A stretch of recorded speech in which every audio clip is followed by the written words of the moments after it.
As you can tell, I grew up in Australia, Perth, Western Australia, and as a child, it was a very fortunate life. We were full of sand and sun, and we grew up, as you can tell from this photograph of my birthday party as a 6-year-old, that we were tanned, we were fit, we were full of life, and we were full of cake. Now, not long after this, maybe 5 or 6 weeks later, Pete, who was my best friend, and I were in our tree house, a fort that we occupied regularly on Saturday and Sunday afternoons. And we had a very important responsibility, both in the district and at a global level, which was to fend off intergalactic forces. And we did this with gum nuts, which we used to throw back at these adversaries.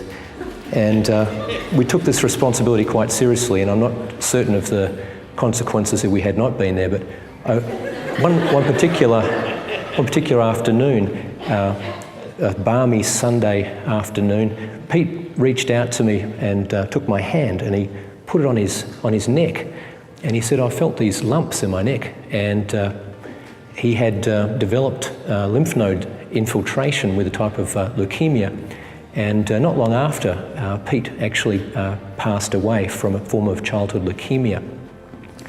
Now, at the time, everybody told me you have to accept this, and as a child, I found it quite unacceptable. There was this best mate of mine who was full of life, and as you can see, full of cake, and now he was no more. Time passed, and my mother died of cancer, and I was at the gas station, and the attendant said to me, "Your mother can't have died of cancer, she was too young."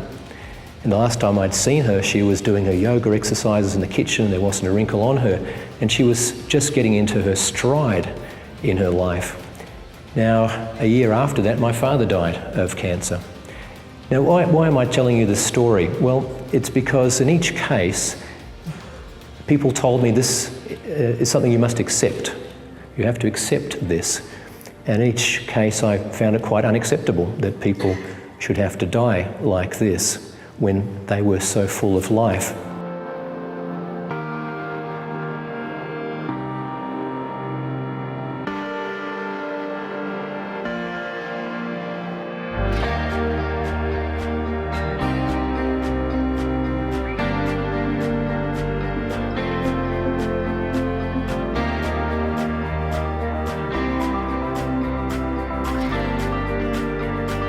Pro-140 is a monoclonal antibody that attaches to the same portion of the CCR5 coreceptor to which HIV normally binds.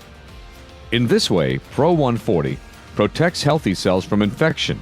We now know that cancer has a GPS, a global positioning system, which sends the cancer to distant sites, to the brain, to the bones, to the kidneys and adrenals and other types of organs in the body and the liver. And this spread of the disease which kills patients involves a well-preserved GPS system. So our approach has been to confuse the GPS, to turn off the GPS, having identified that particular apparatus.